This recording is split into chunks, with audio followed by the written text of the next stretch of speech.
नमस्कार, अपना बिहार देख रहे हैं आप और मैं हूं आप सबके साथ अनूप। बिहार वासियों को एक के बाद एक बड़ी सौगात मिलती जा रही है। पटना स्मार्ट सिटी का पहला प्रोजेक्ट आज लॉन्च होगा। गांधी मैदान में मेगा स्क्रीन लग चुका है। सीएम नीतीश कुमार अब से थोड़ी देर बाद इसका उद्घाटन करेंगे। इस स्क्रीन की खासियत बता रहे हमारे सहयोगी रवि एस नारायण। देश का सबसे बड़ा मेगा स्क्रीन का आज उद्घाटन होना है और जो गांधी मैदान में बन करके पूरी तरह से तैयार है। इसकी एक पहली तस्वीर जो है हम आपको दिखा रहे हैं कि गांधी मैदान के पूर्वी छोर पर ये लगाया गया मेगा स्क्रीन है, जो कहा जा रहा है कि देश भर में सबसे बड़ा है, जो 75 × 42 फीट बड़ा लंबा है।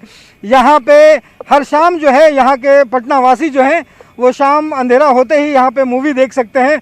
नगर निगम ये तय करेगा कि कौन कौन सी मूवियाँ हैं जो यहाँ पे चलेगी, कौन कौन से शो हैं वो यहाँ पे चलेंगे। लेकिन आपको बता दूं कि ना सिर्फ यहाँ पे बड़ा पर्दा लगाया है देश भर के, बल्कि साउंड सिस्टम जो है वो भी काफ़ी उन्नत किस्म का लगाया गया है, क्योंकि गांधी मैदान में एक साथ 5000 से ज़्यादा लोग बैठ करके देख सकते हैं। तो एक कह सकते हैं कि स्मार्ट शहर का ये जो मेगा प्रोजेक्ट है, पहला प्रोजेक्ट है जो बन करके बिल्कुल तैयार है, जिसको आज शाम 4:30 बजे मुख्यमंत्री नीतीश कुमार जो है अपने हाथों से उद्घाटन करेंगे। यहाँ पे जो काम करने वाले लोग हैं जो इसे लगा रहे हैं उनसे हम जानते हैं। कहा जा रहा है कि ये देश का सबसे बड़ा है, क्या खासियत है इसकी? ये देश की सबसे बड़ी स्क्रीन है और ये इन्फ्लेटेड स्क्रीन है, जो कि हवा के द्वारा इसको फुला करके यूज़ करते हैं हम लोग। क्या सब गांधी मैदान में सुन पाएंगे? साउंड सिस्टम ऐसा है? ये पूरे गांधी मैदान के किसी भी छोर से देखा और सुना जा सकता है। ये बोस का उत्तम क्वालिटी का साउंड सिस्टम लगा हुआ है और ये Graphic Tex Private Limited Bihar की एक मात्र कंपनी है जो कि इस तरह का बड़े बड़े इवेंट्स का काम करती है, EV का सिस्टम इंटीग्रेशन का काम करती है और उसी के द्वारा ये सिस्टम लगाया गया है। और पूछें। और ये कब से शुरू करते हैं आप लोग? शाम होते ही ये शुरू होगी? ये अप्रॉक्स जो शो चलाने का टाइमिंग होगा अप्रॉक्स शाम से 5-6 बजे के बाद ही स्टार्ट हो सकता है। इसको जो शो चलाने का टाइमिंग होगा अप्रॉक्स शाम से 5-6 बजे के बाद ही स्टार्ट हो सकता है इसको, क्योंकि दिन में दिखाना मुश्किल है। ये शाम को 5-6 बजे के बाद ही दिखा सकते हैं। ये कौन कौन सी मूवी चलेगी ये कौन तय करेगा? आप तय करेंगे? मूवी के लिए अभी ये सरकार द्वारा तय किया जाना है, क्या दिखाया जाना है, ये कंटेंट हमें तय नहीं करना है, ये सब सरकार निर्धारित करेगी। ये सरकार निर्धारित करेगी। लेकिन आपको बता दें कि इतना बेहतर बताया जा रहा है कि देश का सबसे बड़ा मेगा स्क्रीन है, यहाँ पे साउंड सिस्टम जो है वो बेहतर है और यहाँ पे आपको बता दूं कि गांधी मैदान के किसी भी कोने से देखा और सुना जा सकता है। और कहते हैं कि स्मार्ट सिटी का ये मेगा प्रोजेक्ट आज शाम को उद्घाटन होना है, तो कह सकते हैं कि ठीक आज शाम से पटना वासियों को एक बड़ा तोहफा मिलने जा रहा है। कैमरा पर्सन अजय दुबे के साथ रवि एस नारायण, न्यूज़ 18 पटना। और दरभंगा को एक और सौगात मिलने वाली है। सौगात भी खुद प्रधानमंत्री नरेंद्र मोदी ही देंगे। प्रधानमंत्री स्वास्थ्य सुरक्षा योजना के तहत फेज 3 में दरभंगा मेडिकल कॉलेज में सुपर स्पेशलिटी अस्पताल बनाने की स्वीकृति 1 दिसंबर 2016 को दी गई थी। 5 तल्ला बन रहे सुपर स्पेशलिटी भवन का काम जो है 75% पूरा हो गया है। ग्राउंड फ्लोर और first floor ready to start है, जिसमें फर्नीचर और मेडिकल मशीनें लगाने का काम तेजी से चल रहा है। 150 करोड़ रुपए की लागत से बन रहे इस सुपर स्पेशलिटी अस्पताल का उद्घाटन चुनाव से पहले कराने की योजना है। 210 बेड वाले इस अस्पताल के लिए डॉक्टरों की भी नियुक्ति की जा रही है। 170 मजदूर रोजाना कड़ी मेहनत कर रहे हैं ताकि जल्द से जल्द बाकी का काम पूरा हो सके। अस्पताल का कई वर्षों से 4 वर्षों से इसका निर्माण कार्य प्रारंभ हुआ था, कुछ विलंबित हुआ है, परंतु अब ये निर्माण कार्य पूरा होने पर है। इसमें 210 बेड का यह अस्पताल है, जिसमें 8 सुपर स्पेशलिटी विभाग संचालित होंगे। कुल लागत इसकी 150 करोड़ की है। 6 सितंबर तक लॉकडाउन का वो था, उसके बाद उस बीच में भी हमारा कार्य प्रगति पर था और उसके बाद कार्य तेज़ी से शुरू हुआ है। अभी इस समय लगभग 170-75 के बीच में लेबर है और कार्य तेज़ी से चल रहा है। ऑलमोस्ट कार्य की फिजिकल प्रोग्रेस जो है वो 75% पे है। चुनावी साल में लगातार हो रहे उद्घाटन और शिलान्यास से एनडीए नेता उत्साहित है। एनडीए नेताओं का कहना है कि डबल इंजन की सरकार होने से बिहार में विकास की बयार ने रफ्तार पकड़ ली है। तो ऐसा तो नहीं है कि चुनाव आ गया तो कहीं पर नियम में लिखा है कि चुनाव से पहले काम बंद कर देना चाहिए। हाँ, जब आचार संहिता लग जाएगी तो हम उसके बाद कोई उद्घाटन नहीं करेंगे। लेकिन आजकल तो 2020 का दौर है, लास्ट ओवर में जो चौके छक्के लगते हैं वैसा मार रही है हमारी सरकार। कोई सौगात नहीं, तो बिहार का हक था वो जो लगातार मिल रहा है। आज 1934 में मिथिला 2 भागों में बटा था। आज कल पुनः माननीय प्रधानमंत्री जी ने रेल योजना को चालू करके मिथिला को एक भाग में करने का काम किया। कई चीज़ों में बिहार चूँकि नेग्लेक्टेड रहा है, बिहार का हक माननीय प्रधानमंत्री दे रहे हैं, तो कोई ये विपक्ष कह रहा हो या ये जो सोच रहा हो कि ये सौगात जो है चुनाव के दृष्टिकोण से दिया रहा, ऐसा नहीं। ये हक बनता था, जिस हक को देने का काम पूर्ववर्ती विपक्ष वाली सरकार ने नहीं किया। घोषणा नहीं, जो काम हुआ उसका उद्घाटन भी हुआ है और शिलान्यास भी हो रहा है। लगातार डबल इंजन की सरकार है, नीतीश कुमार जी के नेतृत्व में बिहार बहुत आगे बढ़ा और लगातार काम हो रहा है, अनवरत काम हो रहा है। घोषणा जो करते हैं नीतीश कुमार जी, अगर शिलान्यास करते हैं तो उसका उद्घाटन भी नीतीश कुमार जी करते हैं। मोदी है तो मुमकिन है, नीतीश है तो हर काम संभव है। इधर एलजेपी के स्टैंड पर जेडीयू ने साफ किया है कि वो बीच का रास्ता नहीं अपनाएगी, या तो इस पार या फिर उस पार। कहा भी नहीं जा सकता है। और जहां तक माननीय मुख्यमंत्री नीतीश कुमार जी का सवाल है, वो बहुत मैत्रीपूर्ण संबंध रखते हैं और गठबंधन करते हैं। ऐसा नहीं है कि हम एक सहयोगी के साथ रहेंगे, दूसरा वाला पर चुनाव लड़ते हैं। तो ये तो कभी का हमारी इतिहास ही नहीं रही है हमारा मुख्यमंत्री का। या तो वो गठबंधन करते हैं और नहीं तो गठबंधन तोड़ते हैं, बीच का कोई रास्ता नहीं निकालते हैं। ये जो बोल रहे तो बीच का रास्ता है, तो ऐसे रास्ता पर हमारे यहाँ गठबंधन तो नहीं होता। पटना में राष्ट्रीय प्रवक्ता शहनवाज हुसैन ने प्रेस वार्ता की और कहा कि एनडीए टूट है। बिहार की सभी 243 सीटों पर एनडीए के उम्मीदवार चुनाव लड़ेंगे और विपक्ष को लोकसभा के ही तरह परिणाम हाथ में मिलेगा।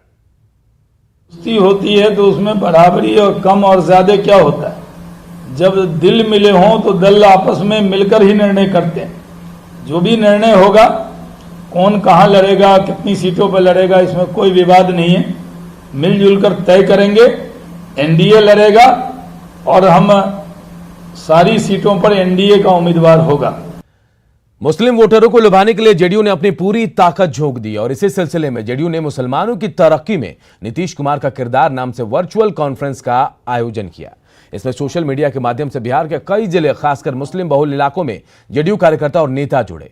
इस दौरान पटना से इसके आयोजक खालिद अनवर, एमएलसी के साथ साथ भवन निर्माण मंत्री अशोक चौधरी, सूचना जनसंपर्क मंत्री नीरज कुमार, विधायक मुजाहिद आलम सहित कई कार्यकर्ता शामिल हुए। मुख्य मकसद ये था कि लोगों को बताया जाए कि नीतीश कुमार से बेहतर मुस्लिम समाज के लिए कोई नहीं है।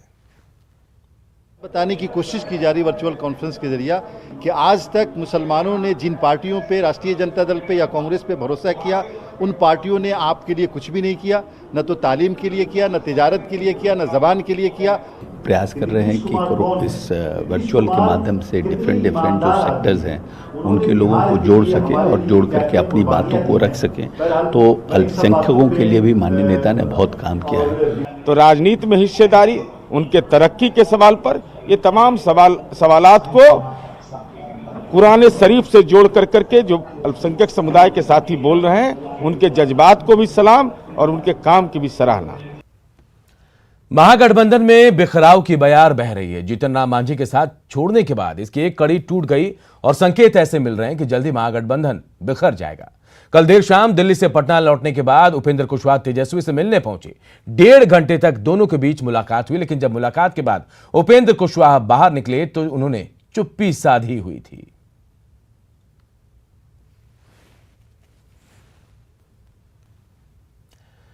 तो महागठबंधन में क्यों बिखराव की बयार की बात हम कह रहे हैं, इसे समझने की कोशिश करते हैं। 10 बातों के जरिए हम समझते हैं इसे। तो देखिए क्यों महागठबंधन में बयार है बिखराव की। सीट शेयरिंग पर अब तक बात नहीं हुई है, ये पहला मुद्दा है। देखिए, नेतृत्व पर कोई आम राय अब तक नहीं बन पाई। कौन नेतृत्व करेगा अभी तक तय नहीं हो पाया और एक मंच पर कभी भी सभी नेता दिखाई नहीं देते। बिहार में चुनाव है लेकिन दिल्ली तक दौड़ लगाई जा रही है। तमाम जो गठबंधन के लोग हैं दिल्ली तक अपनी दौड़ लगा रहे हैं और सीटों की जब बात की जाती है तो नेता सीटों को लेकर खामोश नजर आते हैं और मुलाकात के बाद कोई बयान सामने नहीं आता है। जो कई संकेत भी दे रहा है। और साझा कार्यक्रमों में भी एक साथ नजर नहीं आते हैं। अलग अलग दल के जो गठबंधन के लोग हैं एक साथ नजर नहीं आते। चुनाव नजदीक है लेकिन दूरियां जो है दलों में वो ज्यादा है। और मांझी के छोड़ने के बाद एक कड़ी पहले ही टूट गई है। और देखिए हाल ही में साथ आने वाले वाम दल भी काफी बेचैन है, यह भी कहा जा रहा है। इधर बिहार कांग्रेस के अध्यक्ष मदन मोहन झा ने दावा किया कि महागठबंधन में सीट शेयरिंग को लेकर कोई मतभेद नहीं है। साथ ही मदन मोहन झा ने यह दावा किया कि कांग्रेस इस बार पिछली बार से ज्यादा सीटों पर चुनाव लड़ेगी।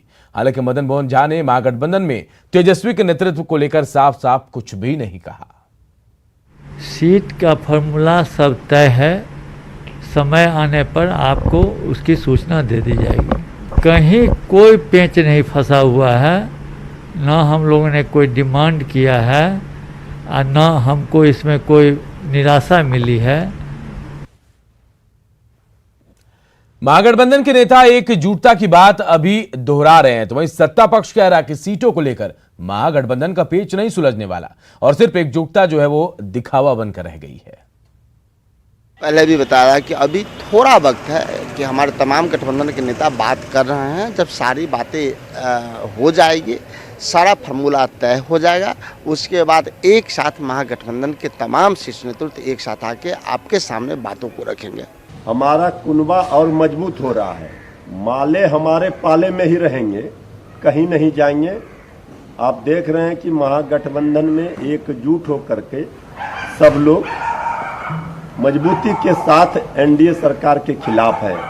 लंबे समय तक गठबंधन में आरजेडी चल रही है, ये तो उनका स्ट्रैटेजी का पार्ट है कि सब कुछ लटका के लास्ट मोमेंट तक रखो फिर उसको एडजस्ट करो। तो कोई गठबंधन के प्रति ईमानदार कोई है लालू प्रसाद यादव तो है नहीं। जो भी लोग गए हैं उनको भोगना पड़ेगा, कांग्रेस पार्टी को भी भोगना पड़ेगा, सबको भोगना पड़ेगा। ये विपक्ष जो है और महागठबंधन का जो नेतृत्व कर रहा है राष्ट्रीय जनता दल, ईमानदार नहीं है अपने दोस्तों के प्रति। मतलब निकल गया तो पहचानते नहीं, और ये चरित्र में है कि इस्तेमाल करो फेंक दो, यूज एंड थ्रो, यही है। और मैं समझता हूं कि निश्चित तौर पे महागठबंधन में सिर्फ फुटबॉल चल रहा है।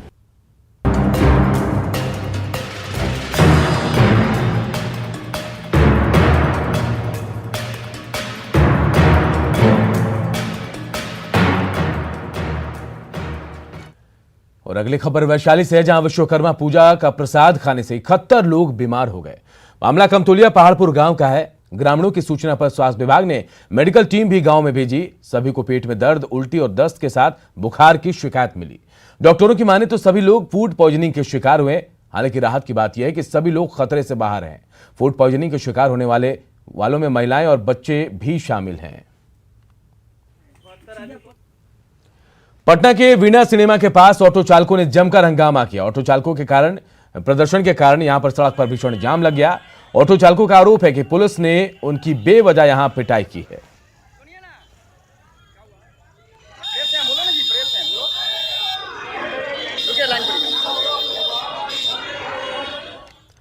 और एक अहम खबर बेतिया से, जहां कालीबाग ओपी पर जमकर हंगामा हुआ है। हंगामा कर रहे लोगों ने कालीबाग ओपी प्रभारी मनीष कुमार पर महिलाओं और पुरुषों को बेवजह पीटने का आरोप लगाया है। बताया जा रहा है कि सुप्रिया रोड में एक ट्रक खड़ी थी और उसका चालक ट्रक पर लदे सामान को खोल रहा था। इसी बीच ट्रक ड्राइवर ने रस्सी नीचे फेंक दी, जो बाइक से जा रहे कृष्ण कुमार के गले में फंस गई और वो सड़क पर गिरकर बुरी तरह घायल हुए। इस घटना के बाद तुरहा टोली के लोग नाराज होकर ड्राइवर के साथ खलासी को कमरे में बंद कर उसकी पिटाई की। जानकारी मिलने पर कालीबाग पुलिस मौके पर पहुंची, जहां से उन्हें थाने ले आई। पीछे पीछे नाराज लोग भी थाने पहुंचे और दोनों को अपने हवाले करने की मांग करने लगे। हंगामा होता देख पुलिस ने बल प्रयोग किया, जिसमें कई लोगों को चोटें भी आई।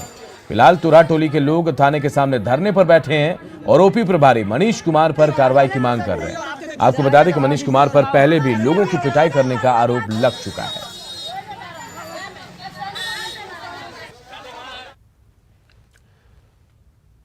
बिहार में एक बार फिर से बाढ़ का खतरा मंडराने लगा है। नेपाल में पिछले कई दिनों से बारिश हो रही है। इसकी वजह से पहाड़ी नदियां उफान पर हैं।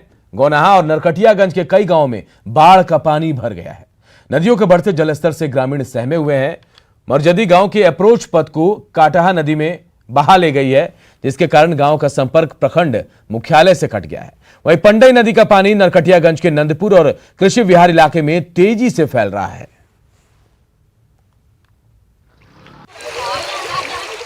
देखिए तस्वीरें हम आपको बेतिया की दिखा रहे हैं, कैसे यहां बाढ़ का खतरा फिर मंडरा रहा है। उफान पर नेपाल में नदियां हैं, क्योंकि कई दिनों से वहां बारिश हो रही है, पहाड़ी नदियां उसकी वजह से उफान पर है और कई गांवों में बाढ़ का पानी भर गया है। और ये तस्वीरें बताने के लिए काफी हैं, जिन्हें देखकर आप समझ सकते हैं कि कैसे गाँव में, घरों में, पंचायतों में पानी भर गया है और लोग कितने परेशान हैं।